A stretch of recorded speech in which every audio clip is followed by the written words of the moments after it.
अस्सलाम वालेकुम नाजरीन, वेलकम टू द शो बात कारोबार की। मैं हूं आपकी मेज़बान नताशा हसीन। नाजरीन, मार्केट के सेंटिमेंट्स आज के दिन कुछ प्रीप्लेक्स सिचुएशन देखे गए, यानी कि ओवरऑल अगर बात की जाए मार्केट की तो आज के दिन इंट्राडे हाई भी बना 225 पॉइंट्स का, जो है वो अबव ट्रेजेक्ट्री परफॉर्मेंस देखी गई। और इसके साथ साथ हमने ये भी देखा कि एक लैक ऑफ कॉन्फिडेंस दिखाई देता है। स्टेट बैंक ऑफ पाकिस्तान का एक्ट भी जबकि सेनेट से अप्रूव हुआ, despite of all things market में कॉन्फिडेंस की अभी भी कमी दिखाई देती है। दिस इज द रीजन आज की मार्केट में फ्राइडे का दिन जो कि 2 सेशंस पे मुनस्सर होता है, फर्स्ट सेशन में परफॉर्मेंस अपग्रेड देखी गई और सेकंड सेशन में कुछ ज़्यादा ही फ्लक्चुएशन देखी गई। फर्स्ट सेगमेंट की तरफ चलते हैं और फिर देखते हैं मार्केट की परफॉर्मेंस क्या रही पूरे वीक की।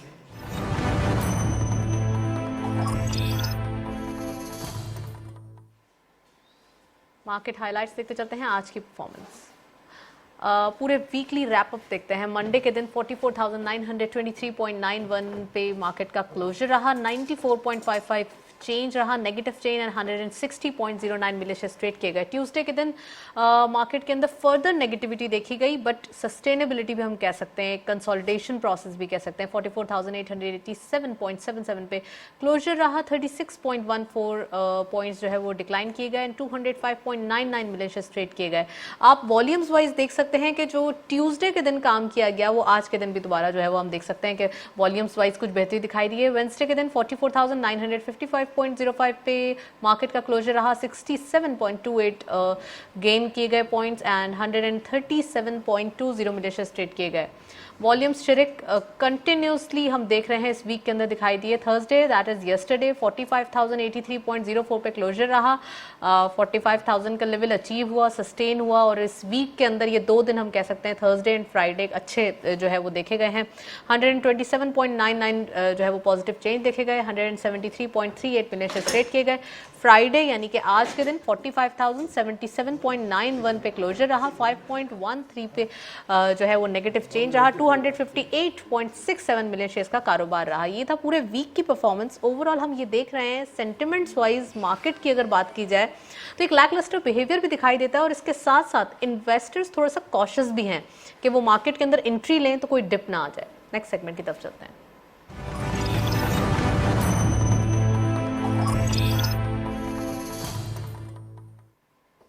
टॉपिक ऑफ द डे में आज हम बात करने वाले हैं पाकिस्तान स्टॉक एक्सचेंज और उसकी परफॉर्मेंस के हवाले से इकोनॉमिक नंबर्स, और खासकर हम देख रहे हैं आज स्टेट बैंक ऑफ पाकिस्तान के एक्ट की भी बात की गई है, सेनेट से अप्रूवल आई है। Despite of all things market जो है वो काफ़ी हद तक हम कह सकते हैं कि रिलैक्स नहीं हो पा रही है। तो क्या रीज़न है आज के दिन हम डिस्कस करेंगे। इसके साथ साथ हम कंस्ट्रक्शन इंडस्ट्री के बारे में बात करेंगे। थोड़े से लूप होल्स दिखाई देते हैं कंस्ट्रक्शन पैकेज आने के बावजूद, सिंध के प्रोविंस के अंदर जो है वो काम की कमी अभी भी दिखाई देती है। तो हमारे साथ स्टूडियो में एक्सक्लूसिव गेस्ट मौजूद हैं, उनको खुशामदीद कहते हैं। हमारे साथ मौजूद हैं हाजी गनी उस्मान साहब, आप चेयरमैन हैं गनी ग्रुप के और इसके साथ साथ फॉर्मर चेयरमैन थे पाकिस्तान स्टॉक एक्सचेंज के। अस्सलाम वालेकुम sir, welcome to the show. वालेकुम सलाम। और हमारे साथ मौजूद हैं यासीन करीम डेडी साहब, आप सीईओ हैं एकेडी रीट के। अस्सलाम वालेकुम, welcome to the show. Ghani साहब, आपसे प्रोग्राम का बाकायदा आगाज करेंगे। ओवरऑल दिखाई ये देता है कि मार्केट के अंदर नेगेटिविटी हम कह सकते हैं कि इतनी ज़्यादा नहीं है जितना ज़्यादा रूमर पे मार्केट की डिपेंडेंसी दिखाई देती है। इन्वेस्टर्स काफ़ी हद तक कह सकते हैं हम शेटर कॉन्फिडेंस या लैक ऑफ कॉन्फिडेंस कर रहे हैं। क्या रीज़न है कि वो आ क्यों नहीं रहे? क्या डे ट्रेडर मिसिंग है और कौन सा इन्वेस्टर ज़्यादा मिस कर रहा है मार्केट को? देखिए, जैसे आपने देखा कि ये जो वीक्स निकला मंडे टू फ्राइडे, आपने इस वीक में देखा कि नेट 77 पॉइंट का इस वीक में प्लस हुआ है। नो डाउट कि मार्केट में करंट वीक में ट्रेडिंग कम हुई है और जो डे इन्वेस्टर है उनका इंटरेस्ट कम हो गया है। डे इन्वेस्टर मार्केट में कब आता है कि मार्केट में ज़्यादा उतार चढ़ाव होता है। बिल्कुल। अगर जो मार्केट में उतार चढ़ाव नहीं होता तो डे इन्वेस्टर ऑटोमेटिकली मार्केट में कम हो जाता है। और बाकी ये देखें कि इकोनॉमी के हालात, जैसे आपने कहा कि सेनेट में स्टेट बैंक का बिल पास हो गया, नो डाउट कि माइनर मेजोरिटी से पास हुआ, मगर ओपोजिशन की सेनेट में पार्टी की नंबर ज़्यादा थे, मगर फिर भी रूलिंग पार्टी ने अपना बिल पास करवा लिया। एक ये अच्छी बात है। और आईएमएफ के साथ हमारे फाइनल एग्रीमेंट थे कि ये सब आप करेंगे तो हम आपका ये जो 2 फरवरी को मीटिंग होगी उसमें हम फाइनल डिसीजन लेंगे। तो मेरे ख्याल में आज की तारीख में जो IMF के साथ हमारी हुकूमत के कमिटमेंट थे, वो मेरे ख्याल से हुकूमत ने सब कमिटमेंट पूरे कर लिए। हाँ, हुकूमत ने सारी, गवर्नमेंट ने जो कमिटमेंट्स थे वो पूरे किए, लेकिन आपने बिल का भी जिक्र किया, काफ़ी एक कंट्रोवर्सी क्रिएट हो गई थी, एक कंट्रोवर्शियल बिल बन गया था ये, क्योंकि काफ़ी अरसे से बात की जा रही है। लास्ट मार्च में ये पेश किया गया है और जब से ये डिबेट का मरकज़ रहा, और फिर उसके बाद अब जबकि अप्रूवल भी हो गया, फिर भी कुछ लोग चाहते हैं कि ये इसकी जो ऑटोनॉमी है उसके ऊपर सवालिया निशान रहे हमेशा। दिस इज़ द रीज़न कि अब वो बिल अप्रूव होने के बावजूद भी थोड़ा सा जो है वो डिबेटेबल है। देखिए, रूलिंग पार्टी और ओपोजिशन, मैं हमेशा कहता हूं कि बिजनेस सियासत या मुल्क की पॉलिटिक्स हो, रूलिंग पार्टी एंड ओपोजिशन होनी चाहिए। ओपोजिशन का एक ही काम होता है कि रूलिंग पार्टी के माइनस पॉइंट ढूंढते रहे, और वो उनकी ड्यूटी होती है कि रूलिंग पार्टी को हमेशा इनके जो माइनस पॉइंट है तो आप वही समझते करे। हैं कि माइनस हाँ, पॉइंट है? हाँ, ये तो एक किस्म का दुनिया में है कि रूलिंग पार्टी एंड ओपोजिशन। आप अगर जो देखेंगे कि रूलिंग पार्टी अच्छा भी काम करती है तो ओपोजिशन कहेगी कि नहीं नहीं, हमारा तो डिसेंट लिखे, ये सही नहीं है, वो सही नहीं है। तो मेरे ख्याल वो में तो ये इसलिए भी करते हाँ, हैं ना कि वो हाँ, इक़्तिदार को मिस हाँ, करते हैं। हाँ, चले, लेकिन- ऑपोजिशन का काम है, अगर अच्छी तनकीद हो तो की हाँ, जाए, बिल्कुल हर अच्छी- वक्त ना की जाए। हाँ, बिल्कुल। चले, मैं यासीन साहब से उनका ओके। कमेंट ले लूं। First comment, introductory comment. Yasin साहब, ओवरऑल इकोनॉमी के नंबर्स अच्छे दिखाई दे रहे हैं, सारी चीजें बेहतरी की तरफ दिखाई देती हैं। कंस्ट्रक्शन इंडस्ट्री जिसको बूम देने के लिए एक पैकेज दिया गया, उसके बावजूद बिल्डर हजरात थोड़ा सा क्राई करते रहते हैं, रोते रहते हैं, क्यों? देखिए, 2-3 चीज़ें हैं जो जहन में हमें आती हैं। एक तो जो कंस्ट्रक्शन कॉस्ट काफ़ी अप्रिशिएट हो गई है, उस वजह से जो आपके जो इसके प्रॉफिटेबिलिटी और ये इन चीज़ों में फ़र्क है। जैसे स्टील की कॉस्ट काफ़ी हद तक जो हम बात करते थे पिछले साल 120-130 थी, आज वो 2 लाख रुपए पे है। तो वो चीज़ भी इनको अफेक्ट कर रही है। साथ साथ जैसे नई नई चीज़ें, इसके अलावा बाकी टाइल्स हो गई, सारे आइटम्स जो है ना वो 30%, 35% कॉस्ट बढ़ गई है हर चीज़ की, किसी में 50% बढ़ी है। तो ओवरऑल कंस्ट्रक्शन सेक्टर के अंदर जो कंस्ट्रक्शन कॉस्ट है उसका आप अगर देखेंगे तो 35 से 40% से अबव फ़र्क आ गया है ना। तो इन चीज़ों की वजह से जो गवर्नमेंट को अब इसमें कुछ ना कुछ रिलैक्सेशन देनी चाहिए, या गवर्नमेंट देखेगी, या ओवरऑल हो सकता है कि स्टील जो वर्ल्ड वाइड नीचे आ जाए, अगर कोरोना का जो हम लोगों का जो रॉ मटेरियल अगर नीचे आए तो और नीचे आ जाएगा। तो इस हिसाब से फिर कंस्ट्रक्शन एक्टिविटी में, क्योंकि इस वक्त तो हर आदमी ये सोच रहा है ना कि अगर मैं इस प्राइस पे लूँगा। रॉ मटेरियल के बारे में स्टील सेक्टर के भी स्पोक्स पर्सन को हम बुलाते हैं, रिप्रेजेंटेटिव्स को बुलाते हैं, वो अपना अलग जो है वो स्टोरीज सुनाते हैं। वो कहते हैं भाई रॉ मटेरियल नहीं है हमारे पास, और स्टील मिल जो है वो बंद है इतने अरसे से, तो हमारे पास ये प्रॉब्लम्स है, ये प्रॉब्लम्स है। वो अपने प्रॉब्लम्स बता रहे होते हैं, लेकिन अभी तक कोई ऐसा सोल्यूशन जिससे स्टील सेक्टर फ्लरिश कर सके वो चीज़ दिखाई नहीं देती। बल्कि यहाँ पे कंपनीज भी मौजूद हैं जो अपना अपना ब्रांड जो है वो प्रमोट कर रही हैं, और ख़ासकर विदाउट ब्रांड भी चल रहा है, तो फिर उसके ऊपर क्वालिटी कॉम्प्रोमाइज़ करती है। तो आप समझते हैं स्टील सेक्टर जो हमेशा से एक डिबेटेबल थिंग रही है, हमेशा से इसके ऊपर जो है वो काफ़ी कंट्रोवर्सीज भी रही हैं, कंस्ट्रक्शन इंडस्ट्रीज में स्टील एक मेन पिलर है, फैक्टर है। तो क्या समझते हैं आप, इसको कैसे टैकल किया जाए? देखिए, इसको टैकल करने का ये कि इसका रॉ मटेरियल को नीचे लाने की एक वो की जाए, क्योंकि वजह ये कि अगर आपका स्टील मिल इस वक्त नहीं एक्टिव हो रहा, कोशिश में तो है कि ये लोग ले जाएं। एक तवारकी स्टील के नाम से कंपनी थी जो कि अब उसको भी रिवाइव किया जा रहा है। वो स्टील मिल, हाँ, तवारकी स्टील मिल के साथ ही है, it's a small steel mill, उसको भी रिवाइव किया जा रहा है। इस तरह के दूसरे प्लांट्स लगा के और इसको नीचे लाया जा सकता है। इसके लिए यानी सबको मिलके एक चीज को ओन करते हुए सबको अगर आना आप होगा। सबको मिलाते हैं तो यहाँ पे प्राइस के अंदर सब मिल जाते हैं कार्टेलाइजेशन करने के लिए। सबसे अगर आप बड़ा सीमेंट की बात करें तो कोल प्राइसेस इंटरनेशनली बढ़े थे, तो उस वक्त एक कार्टेल देखा गया, उस वक्त पर बैक प्राइसेस बढ़ाई गई, ठीक है। लेकिन अब कोल प्राइसेस वापस कम हो रहे हैं, अभी तक वो डिलीवर नहीं किया गया। हमारे जो नाजरीन हैं एक्चुअली सवाल करना चाहते हैं सब लोग। देखिए, हमारे यहाँ सबसे बड़ा इशू क्या है कि हमारे यहाँ कोई भी चीज़ का कंट्रोल नहीं है। देखिए, कंट्रोल अगर आप जाएं तो एक प्राइस ऊपर आ गई, उस प्राइस को कोई नीचे लाने के लिए जो है ना गवर्नमेंट की तरफ से कोई इतनी जिद्दोजहद भी नहीं होती। जाके, जो सर, कि होनी चाहिए। आबाद के प्लेटफॉर्म से तो आबाद हर वाले तो Thursday को बेचारे प्राइम मिनिस्टर बोलते साहब रहते हैं। खुद जो है वो ये इनिशिएट करते हैं मीटिंग्स। देखिए, प्राइम मिनिस्टर के जो प्रोजेक्ट्स हैं, जो प्राइम मिनिस्टर हाउसिंग, ये इसके अलावा भी जो जो हाउसिंग प्रोजेक्ट्स आ रहे हैं, तो उन सबको अफेक्ट तो हो रहा है ना। अगर वो मैं इस वक्त नहीं कह रहे, उनके फाइनेंशियल्स तो सबके हिट करेंगे, क्योंकि जो प्रोजेक्ट कॉस्ट बढ़ी है, जो चीज़ें बढ़ी हैं, वो तो इमेजिनेशन से ऊपर चली गई है ना चीज़ें। वो लोग भले जो भी कहें, तो वो चीज़ें तो अफेक्ट कर रही हैं। अब उनके लिए इनको थोड़ा बहुत, अगर आबाद के प्लेटफॉर्म पे भी, आबाद वाले तो हर जगह बेचारे सारे सिनेरियोज बना के भी पेश करते हैं, कहीं कहीं उनको सुना जाता है, लेकिन उस पर भी कोई अमल दरामद आज तक होता नहीं है। क्योंकि आबाद को तो बेचारे को लास्ट टाइम नस्ला टावर के उसमें भी बेचारों को तंग ही किया गया, कुछ सुना तो नहीं गया ना आज तक, ना कोई अपना रेगुलराइजेशन मामला पॉलिसी। पहले भी कोर्ट में, तो उसके बारे में हम डिस्कस नहीं करेंगे। हाजी साहब से पूछते हैं, गनी साहब, ओवरऑल कंस्ट्रक्शन की एक्टिविटी पूरे मुल्क के अंदर दिखाई देती है, कितना वेटेज देखते हैं आप इकोनॉमिक नंबर्स में? क्योंकि अगर इकोनॉमी की ट्रैक को अगर थोड़ा सा मॉडिफाई किया जाए तो कंस्ट्रक्शन इंडस्ट्री के पैकेज आने के बाद ही ये ट्रैक जो है ज़्यादातर स्टेबल हुआ है। देखिए, जो प्राइम मिनिस्टर इमरान खान ने जो कंस्ट्रक्शन की नई पॉलिसी थी, आपने देखा कि इसमें कंस्ट्रक्शन इंडस्ट्री बूम हुई, और वो कंस्ट्रक्शन इंडस्ट्री के साथ जो जॉइंट इंडस्ट्रियां थी 40 से 45, उनको भी मौका मिला। जी, नो डाउट कि जैसे यासीन भाई ने कहा कि कंस्ट्रक्शन का कॉस्ट बढ़ गया है।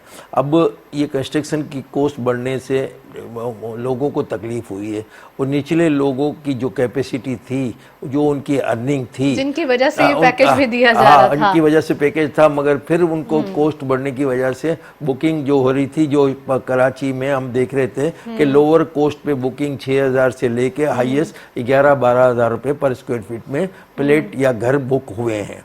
तो मेरे ख्याल में प्राइम मिनिस्टर साहब ने जो 15 साल, 5 साल, 10 साल, 15 साल, 20 साल की जो लोन स्कीम की, वो पाकिस्तान की हिस्ट्री में पहली मर्तबा है। इससे लोगों को बड़ा बेनिफिट हुआ है। हम लोग भी एक प्रोजेक्ट कर रहे हैं जिसमें हम 20 साल की लोन, बैंक्स इसमें 20 साल की लोन भी कंसीडर कर रही है। तो मेरे ख्याल में आने वाले वक्त में अगर जो कंस्ट्रक्शन की रॉ मटेरियल कॉस्ट, जैसे यासीन भाई ने कहा कि steel mill, Pakistan steel mill आज 15-20 साल, 25 साल से प्राइवेटाइज हो रही है, 20 साल से 15 साल से बंद है। अरबों रुपए,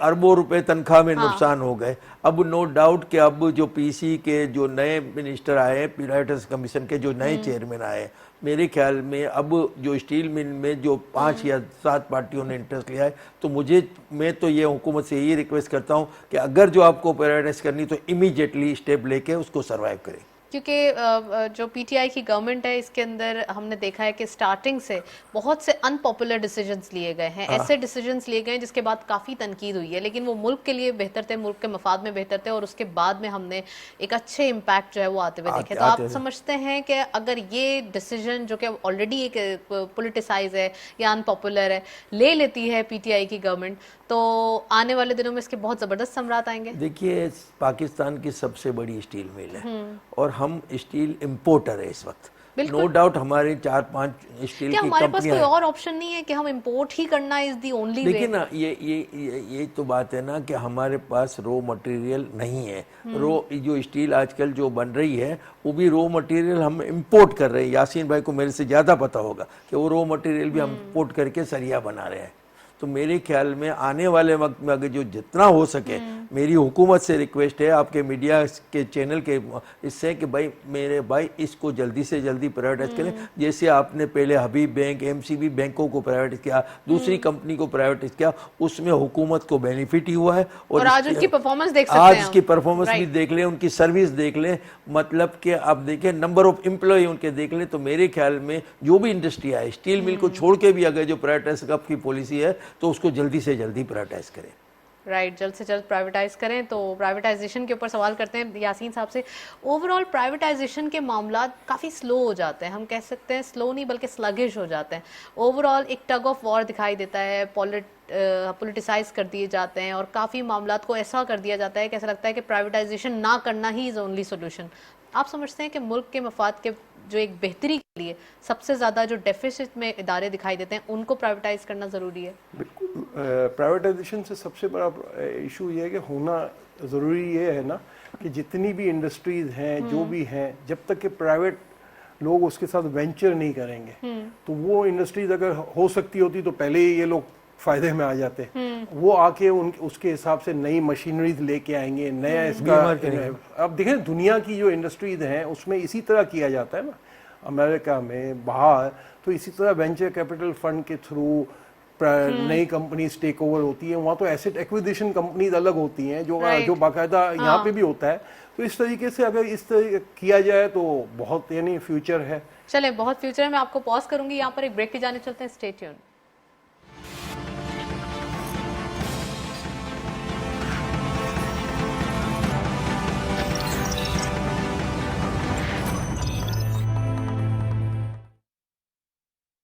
क्या आपको पता है पिछले 20 सालों में स्टॉक मार्केट इन्वेस्टमेंट का रिटर्न 18% सालाना रहा है, यानी कि बाकी ऑप्शंस जैसे कि बैंक, गोल्ड, रियल एस्टेट और डॉलर से काफ़ी बेहतर।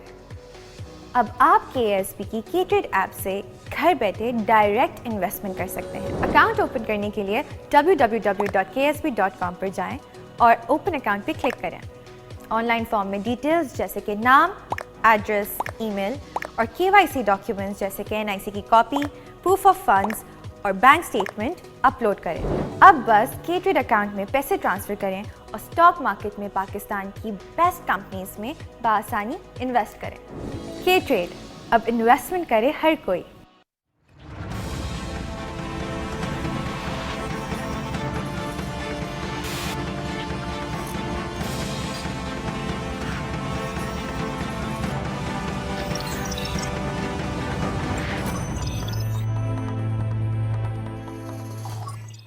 वेलकम बैक नाज़रीन। ज़बरदस्त गुफ्तगू जारी है। यासीन साहब भी मौजूद हैं और हाजी गनी उस्मान भी मौजूद हैं। तो यासीन साहब से फर्दर कंटिन्यू करूंगी। प्राइवेटाइजेशन के हवाले से बात हो रही है। प्राइवेटाइजेशन के मामलात अभी आपने जैसे कहा कि अच्छा हो सकता है, मुल्क के मफाद में बेहतर हो सकते हैं अगर कर दिए जाए, तो क्यों ये अनपॉपुलर डिसीजंस नहीं लिए जाते? एक्चुअली देखें जो भी वहाँ स्टेक पे बैठे हुए हैं ना, वो everyone have to be aloof ना। होता क्या है कि कोई भी चीज़ है, जैसे हाजी साहब ने एक बिट की थी एक ज़माने में जावेदान कॉर्पोरेशन की, जिस पे आज प्रोजेक्ट बन रहा है, तो हाजी साहब को पता है कि कितना हाजी साहब को फेस करना पड़ा था। तो इसी तरीके से जो जो प्रोजेक्ट्स हैं उसकी पूरी इन लोगों को काफ़ी एक्सरसाइज करनी पड़ती है। जो भी इस वक्त यहाँ बैठे हुए हैं वो अपने आप को भी बचाते हैं ताकि इन लॉन्ग रन जो लेने वाला है वो भी सफ़र ना करे ना। बेसिकली देखिए इस वक्त पाकिस्तान में आप जितनी भी चीज़ें लाएंगे, पाकिस्तान के अंदर ही लोग मौजूद हैं जो टेकअप करके वो प्रोजेक्ट्स को कामयाब कर सकते हैं। जैसे सीमेंट हो गया और कोई भी इंडस्ट्री है, स्टील में भी ऐसे लोग यहाँ मौजूद हैं जो बिल्कुल आपके यहाँ इन्वेस्टमेंट करने के लिए भी रेडी है। इसके अलावा भी जो जो चीज़ें गवर्नमेंट के पास हैं और गवर्नमेंट अगर ऑफ़र करेगी इन लॉन्ग रन, तो लोग यहाँ हमारे इस मार्केट में मौजूद हैं पाकिस्तान के अंदर, और वो लोग सब काम करना चाहते हैं यहाँ पे ना। तो लेकिन दूसरे एंड पे गवर्नमेंट भी फंसी हुई है कि ओपोजिशन अलग होती है, फिर इसके अलावा गवर्नमेंट को सारी चीज़ें है ना क्लियर करनी पड़ती, क्लियर पिक्चर के साथ देनी होती है कि ये चीज़ है, क्योंकि आपका PPRA रूल्स भी आते हैं इसके अंदर।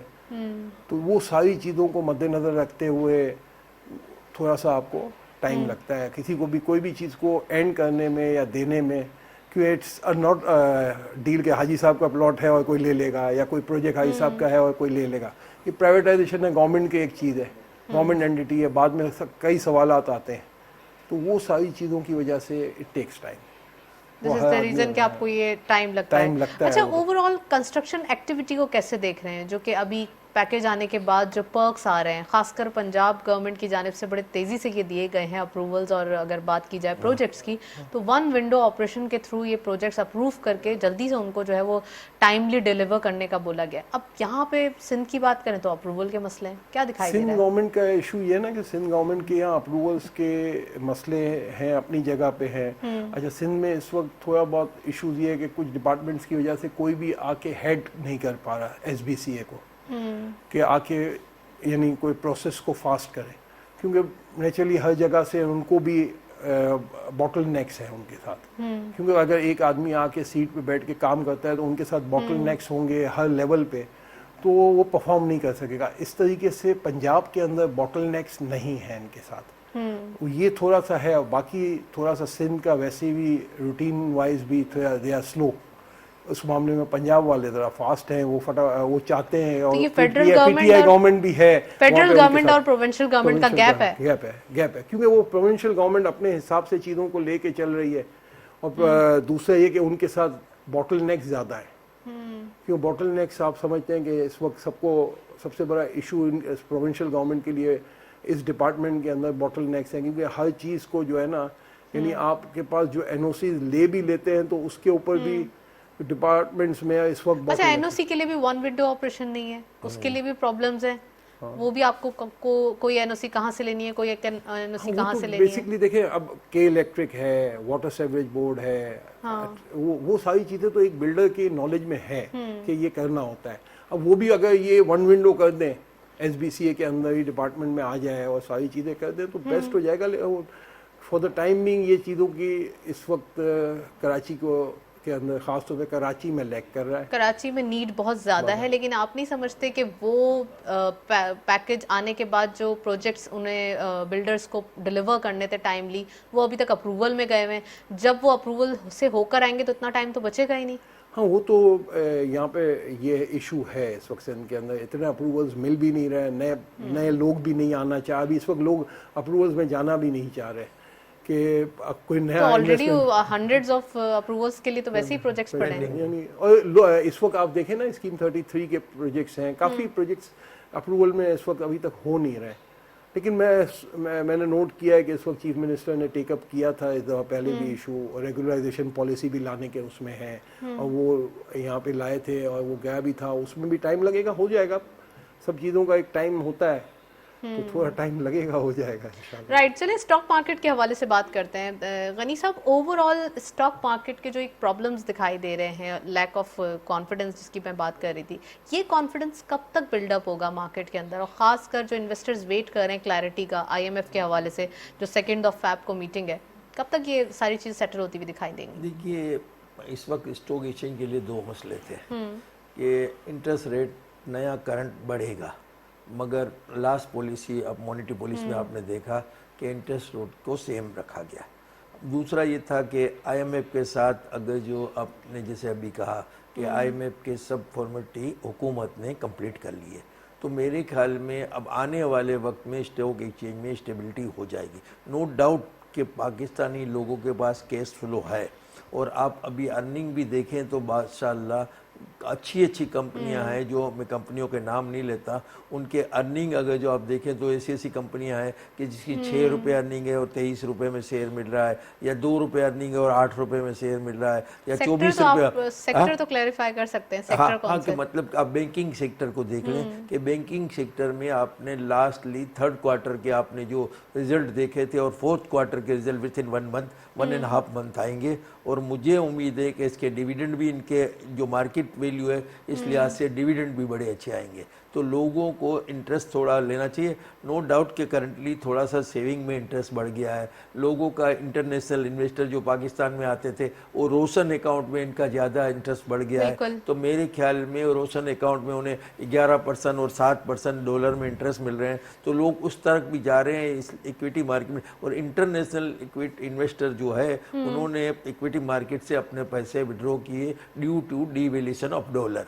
अब हमारा अगर जो रुपया स्टेबल हो गया, सपोज कीजिएगा आज 176 पे रुपया है, अगर जो 4, 6, 8 महीने रुपया हमारा इसी रेट पे स्टेबल रहेगा, तो मेरे ख्याल में इंटरनेशनल भी और लोकल लोगों का भी पाकिस्तानी स्टॉक एक्सचेंज में इंटरेस्ट बढ़ेगा। राइट, आपने रुपये का जिक्र किया है तो मैं पूछती चलूँ कि ये जो स्टेबिलिटी है आप जिसकी बात कर रहे हैं 176 टू 178 जो है वो एक फ्लक्चुएशन दिखाई देती है, ये जो एक हम कह सकते हैं ना वैल्यूएशन है, ये डिफाइन नहीं थी, मार्केट 150 को ही एक्सेप्ट कर चुकी थी। अब जबकि ये इस लेवल पर आ गया रुपये, तो एक फियर जो है वो बढ़ता हुआ दिखाई दे रहा है, यानी कि लोग कह रहे हैं कि 200 तक भी जाएगा नियर फ्यूचर। कहाँ दिखाई दे रहा है सर? देखिए, जैसे आपने कहा ना कि 200 तक जाएगा, अगर जो मैं इंटरनेशनल इन्वेस्टर हूँ, अगर जो पाकिस्तान में इन्वेस्ट करता हूँ और आज मैं $1 भेजता हूँ तो मुझे 176 मिलते हैं, और अगर जो 1 साल में पाकिस्तानी रुपया 200 तक चला गया तो मैं तो ऑटोमेटिकली लूजर हो गया, हालांकि मुझे डिविडेंड इनकम भी मिले या कैपिटल गेन भी थोड़ा बहुत मिले तो भी मैं लूज़र हूँ। तो लोगों को ये डाउट जब तक क्लियर नहीं होगा, हाँ माशाल्लाह करंट ईयर आपने देखा कि हमारा होम रेमिटेंस भी बढ़ रहा है, करंट ईयर हमारा एक्सपोर्ट भी बढ़ रहा है, और गवर्नमेंट की इकोनॉमी पॉलिसी भी मेरे ख्याल में, जो गवर्नमेंट मेहनत कर रही है वो मेरे ख्याल में तो उनकी इकोनॉमी पॉलिसी मैं तो कहता हूँ कि बहुत ही अच्छी है। बहुत अच्छी है। तो फिर आप क्या समझते हैं, जितनी ये ऑटोनॉमी या जितने ये जो डिसीजंस लिए गए, तो ये सब इकोनॉमी को टारगेट करने के लिए थे, पॉजिटिविटी की तरफ, या फिर ये जो है वो इकोनॉमी को स्टेबल करने के लिए थे? देखिए इस इकोनॉमी को अगर जो मुल्क की इकोनॉमी चलेगी ना तो मुल्क चलेगा, डिपेंड अपॉन पूरा मुल्क होता है इकोनॉमी पे। बिल्कुल। तो अब जो ये पीटीआई की हुकूमत है वो इकोनॉमी पे काफ़ी ध्यान दे रही है, और मैं बड़ी बात नहीं करता कि हमारे जो प्राइम मिनिस्टर साहब है वो डे टू डे आप देख रहे हैं कि मतलब मुझे लगता है कि 24 घंटे में 12-15 घंटे काम पे ही लगे हुए होते हैं, और माशाल्लाह जो भी इनके साथ दूसरे लोग हैं, लोग कहते हैं कि अच्छे हैं लोग, बुरे लोग हैं, ये तो देखिए ना दुनिया काम में तो हो रहा है, आप ये तो देखेंगे। दुनिया में कुछ लोग अच्छे होते हैं, कुछ बुरे होते हैं। बिल्कुल। चलें जी, मजीद बात करते हैं और गुफ्तगू को आगे बढ़ाएंगे। एक ब्रेक की जानिब चलते हैं, साथ रहिए।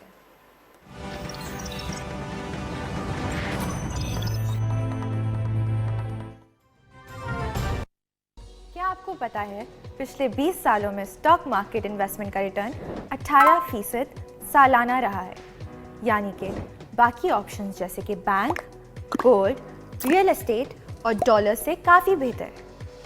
अब आप KSB की KTrade ऐप से घर बैठे डायरेक्ट इन्वेस्टमेंट कर सकते हैं। अकाउंट ओपन करने के लिए www.ksb.com पर जाएं और ओपन अकाउंट पर क्लिक करें। ऑनलाइन फॉर्म में डिटेल्स जैसे कि नाम, एड्रेस, ईमेल और KYC डॉक्यूमेंट्स जैसे कि NIC की कॉपी, प्रूफ ऑफ फंड्स और बैंक स्टेटमेंट अपलोड करें। अब बस KTrade अकाउंट में पैसे ट्रांसफ़र करें और स्टॉक मार्केट में पाकिस्तान की बेस्ट कंपनीज में बआसानी इन्वेस्ट करें। KTrade, अब इन्वेस्टमेंट करे हर कोई।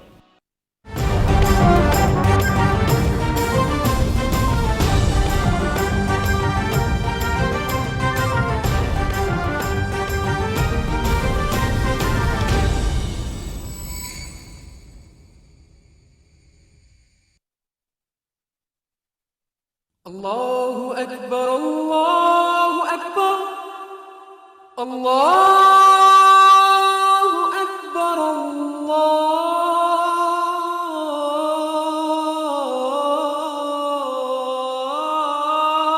अल्लाहु अकबर। अशहदु अल्ला इलाहा इल्लल्लाह,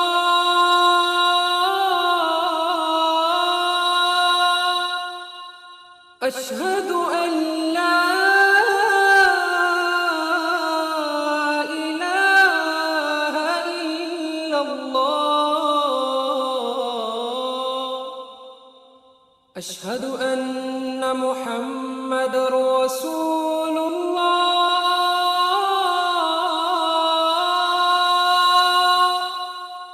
अशहदु अन्ना मुहम्मदुर रसूलुल्लाह।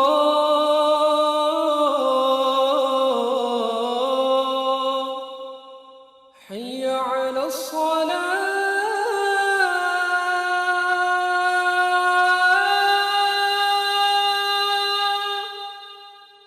हय्य अला अस्सलाह,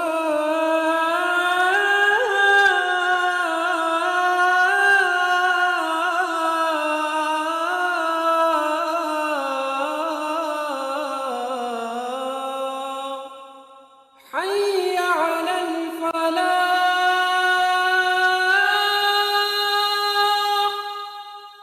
हय्य अलल फलाह।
वेलकम बैक नाजरीन। ओवरऑल डिस्कशन रियल एस्टेट के ऊपर मैं चाहती हूँ कि वो भी बात कर ली जाए, और रियल एस्टेट के जो नंबर्स हैं आजकल वो क्या दिखाई दे रहे हैं। इकोनॉमिक वे में अगर देखें तो इंफ्रास्ट्रक्चर डेवलपमेंट में रियल एस्टेट के अंदर जो इन्वेस्टमेंट की जा रही थी वो कितनी ज़्यादा बढ़ती हुई जा रही है। यासीन साहब, आप मुझे बताइए कि ओवरऑल रियल एस्टेट के हवाले से जो न्यूज़ आती रहती है कि इन्वेस्टर्स को अब क्या करना चाहिए, इन्वेस्टर्स को अब कहाँ इन्वेस्ट करना चाहिए, ये सब कैसे देख रहे हैं? अब देखिए, रियल एस्टेट के अंदर इस वक्त सबसे ज़्यादा अच्छा गवर्नमेंट ने जो इस वक्त फाइनेंस मिनिस्टर ने मिल के और सारा जो गवर्नमेंट ने एक नई जो रीट के अंदर फैसिलिटेशन की है, इंफ्रास्ट्रक्चर रीट को भी इन्होंने SECP ने वो काफ़ी प्रमोट किया है। और नई जो छोटे जो प्रोजेक्ट्स भी होते हैं, जैसे 200 मिलियन तक की भी रीट बन सकती है। इससे ये फ़ायदा होगा कि देखिए, जो छोटे छोटे प्रोजेक्ट्स भी होते थे, काफ़ी पार्टनर्स बगैर किसी कॉर्पोरेटाइजेशन से करते थे, वो भी अगर चाहें तो इसका एक रीट फंड बना के रीट मैनेजमेंट कंपनी के हवाले करें, ताकि उससे क्या होगा कि हर चीज़ जो है ना इन राइटिंग आ जाएगी। अब छोटा इन्वेस्टर है जिसके पास कुछ कम पैसे भी हैं, तो वो उसके यूनिट्स ले सकता है और उसको डिविडेंड मिलेगा, उसकी यील्ड मिलेगी, और हर चीज़ जो है क्लियर उससे होगी ना, क्योंकि ऑडिटर्स भी होंगे। तो इन्वेस्टर कैसे इन्वेस्ट कर सकते हैं, आप प्लीज जरा क्लैरिफाई कर मैं सकते आपको हैं? बताऊं, देखिए होता क्या है कि आपने एक प्रोजेक्ट आया ना, उसका एक रीट फंड बन गया, 200 मिलियन का है या 400 मिलियन का है या जो भी है, तो उसका एक रीट फंड के अंदर उन्होंने 25% जो है वो और स्टॉक एक्सचेंज के अंदर इनलिस्ट हो जाता है। अब वो स्टॉक एक्सचेंज में जो इनलिस्ट होगा, तो जैसे आप या आप लोगों के पास भी है, तो आप उसके यूनिट्स खरीद सकते हो। तो उसमें क्या होगा कि ओवरऑल जो बेनिफिट नहीं उठा सकता है, यानी कंस्ट्रक्शन के अंदर कोई प्रोजेक्ट नहीं कर सकता है, तो वो उस रीट मैनेजमेंट कंपनी के थ्रू वो उसके यूनिट्स ले लेगा। तो उसको एंड ऑफ द प्रोजेक्ट, जब भी वो प्रोजेक्ट कंप्लीट होगा और डिविडेंड ये डिस्ट्रीब्यूट होगा, तो उस पर फाइनल टैक्स होगा उसका थोड़ा, और वो टैक्स के बाद उसको प्रॉफिट मिल जाएगा। और वो बाकायदा जिस तरीके से आपने नोट किया होगा कि आपके ये कंपनियाँ ऐसे क्या स्टॉक एक्सचेंज की जो म्यूचुअल फंड्स होते थे, तो वो म्यूचुअल फंड मैनेज करते, तो ये एक म्यूचुअल फंड से थोड़ा सा अच्छा एस्पेक्ट में आ जाता है, और ये रीट फंड हो जाएगा। तो उसमें लोग अब इन्वेस्ट कर सकते हैं। गवर्नमेंट ने काफ़ी फैसिलिटेशन इसमें की है। इसमें जो ऐसे नए प्रोजेक्ट्स भी आएंगे, छोटे फंड्स भी आ सकते हैं। काफ़ी प्रोजेक्ट्स आरिफ हबीब लेके आ रहे हैं, दूसरे लोग भी लेके आ रहे हैं, तो हर कंपनीज अपने हिसाब से काम कर रही हैं। तो इसमें एक अच्छा प्रमोशन हो जाएगा और हर आदमी के पास एक चॉइस हो जाएगी। और ख़ास तौर पे इसमें जो है ना बाहर के ओवरसीज़ पाकिस्तानी है ना, वो काफ़ी इंटरेस्ट लेंगे, क्योंकि हर आदमी प्रोजेक्ट कर नहीं सकता ना, हर आदमी के पास इतनी कैपेबिलिटी भी नहीं होती, इतनी चीज़ें भी नहीं होती। अगर हर चीज़ क्लियर होगी, ऑडिट सिस्टम के साथ होगी, क्योंकि जब उसमें आपका पैसा भी जो है ना वो एस्क्रो अकाउंट में होगा, एस्क्रो मैनेजर के पास होगा। तो वो एस्क्रो मैनेजर के पास होगा तो पैसा भी सेफ है। अच्छा, इसमें एंड यूजर जो लेने वाला है ना, उसके अंदर यूनिट, उसके लिए भी बड़ा बेनिफिट है। वो भी बेनिफिशियरी है कि पैसा जो है ना, होता क्या है कि यहाँ प्रोजेक्ट सेफ एंड में है।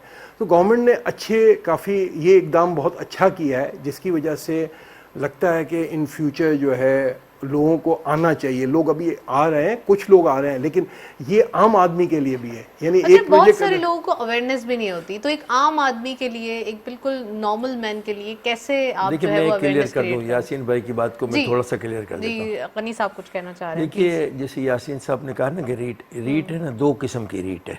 एक तो है कि आप जगह लें, उसको बनाएं और उसको किराए से दे दें।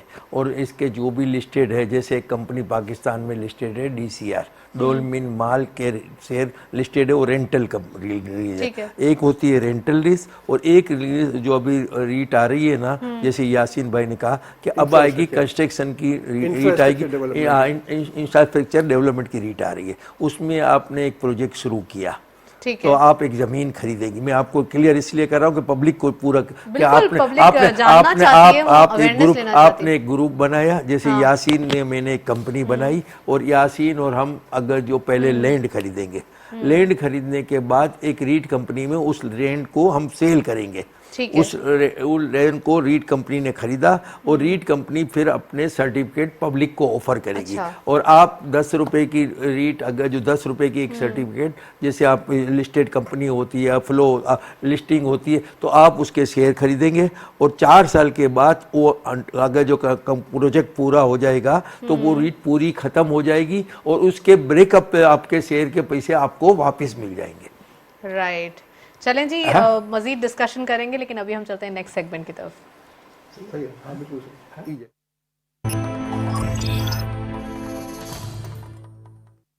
कमोडिटीज और फॉरेक्स के लेटेस्ट अपडेट आज की मार्केट में देखते चलते हैं। गोल्ड की पर तोला प्राइस 1,25,800 रुपीज, गोल्ड पर 10 ग्राम 1,07,860 रुपीज, इंटरनेशनल गोल्ड रेट पर अराउंड 1781.03 डॉलर, ऑयल WTI पर barrel 86.98 dollar, oil Brent crude पर बैरल 89.78 डॉलर।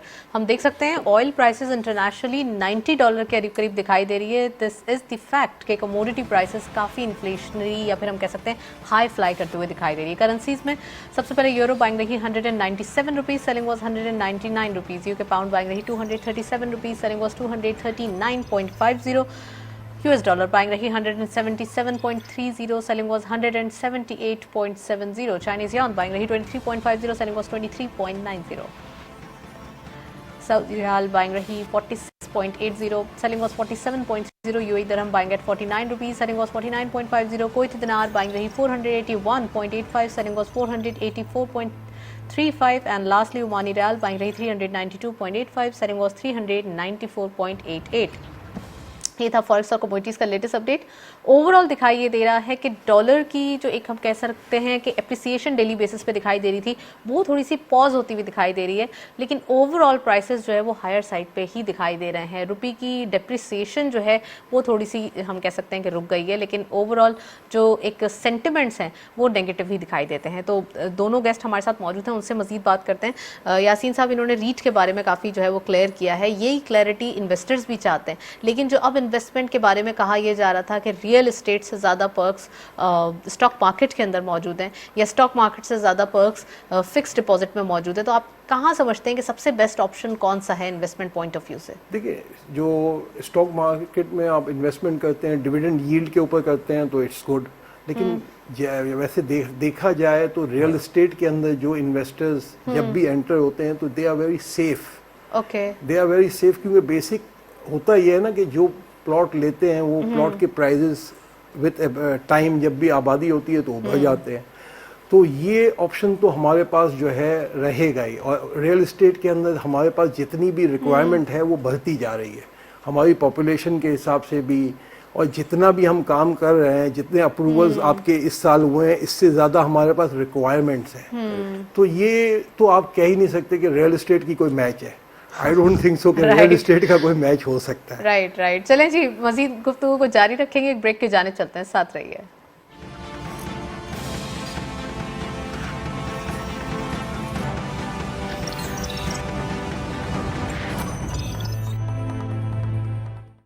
क्या आपको पता है पिछले 20 सालों में स्टॉक मार्केट इन्वेस्टमेंट का रिटर्न 18% सालाना रहा है, यानी कि बाकी ऑप्शंस जैसे कि बैंक, गोल्ड, रियल एस्टेट और डॉलर से काफ़ी बेहतर। अब आप KSB की K-Trade ऐप से घर बैठे डायरेक्ट इन्वेस्टमेंट कर सकते हैं। अकाउंट ओपन करने के लिए www.ksb.com पर जाएं और ओपन अकाउंट पे क्लिक करें। ऑनलाइन फॉर्म में डिटेल्स जैसे कि नाम, एड्रेस, ईमेल और KYC डॉक्यूमेंट्स जैसे कि NIC की कॉपी, प्रूफ ऑफ फंड्स और बैंक स्टेटमेंट अपलोड करें। अब बस K-Trade अकाउंट में पैसे ट्रांसफ़र करें और स्टॉक मार्केट में पाकिस्तान की बेस्ट कंपनीज में बआसानी इन्वेस्ट करें। K-Trade, अब इन्वेस्टमेंट करे हर कोई।